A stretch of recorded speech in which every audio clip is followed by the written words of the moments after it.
Well, thank you very much. First of all, I want to thank all of you for participating today. When we conclude this forum, I hope you will all give yourselves a round of applause as well, because not enough people participate directly in our democracy, and it is very, very important that people do this. So I think it is, I commend all of you for doing so.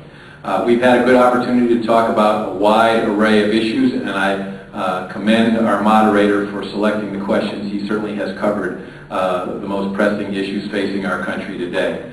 In my opinion, the most pressing issue that we have is our economy, and it is vitally important that we regenerate our economy by turning away from more and more dependence on more and more federal government spending. Nowadays, it seems that every solution to a problem, we're more and more looking first to what the federal government can do for us to solve our problems.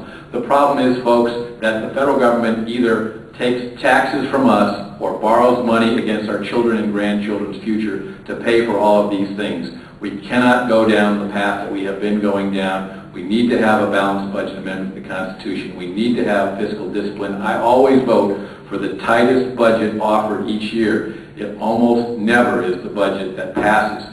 That's why we need to bring that kind of discipline to the Congress with a balanced budget amendment like our state legislators, like Delegate Morgan Griffith has in Richmond. They have contentious fights in Richmond, but each year they have to balance that budget and make those tough decisions. 49 out of 50 states have it. We should have it as well. And secondly, we need to grow our economy, and the best place to start is to stop sending dollars offshore that can be spent by a whole host of different people around the world buying up American assets because we've sent them the money to do it by buying up foreign oil.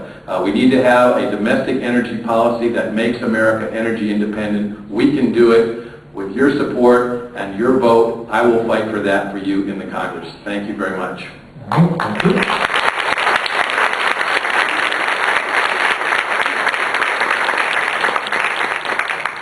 And finally, Mr. Rasool, for closing statements, you have 2 minutes.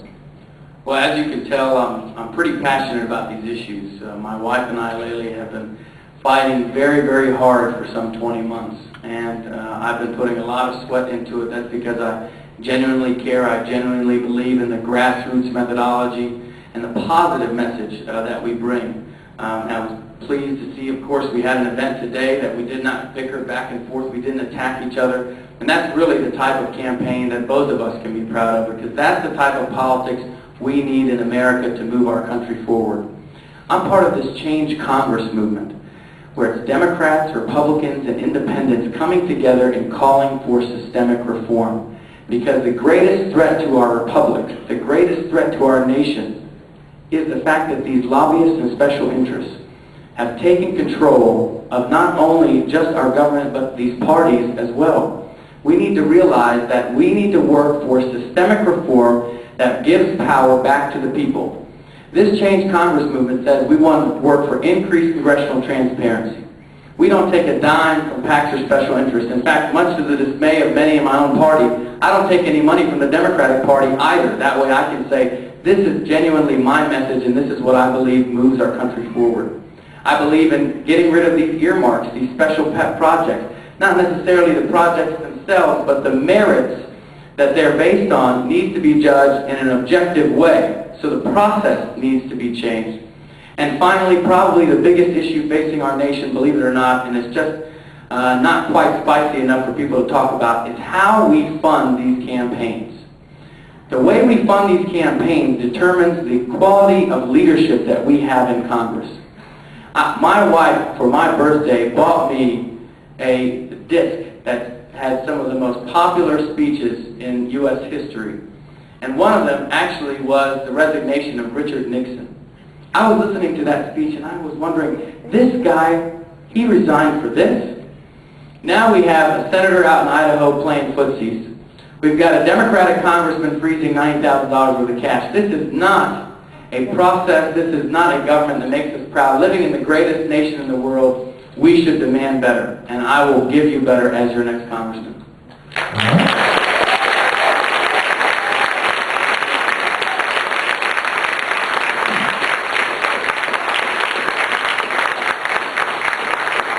All right, ladies and gentlemen, that concludes our congressional forum. On behalf of Mr. Rasul and Mr. Goodlatte, we have homework for you now. You came to school, you can't leave without homework.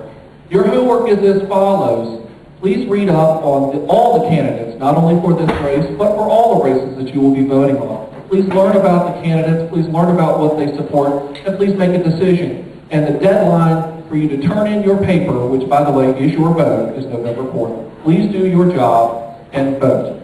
Ladies and gentlemen, thank you so much for being here tonight. On behalf of the Council Association, thank you for being here. Thank you, Williamsville High School, for having us. Have a good night and have a safe night.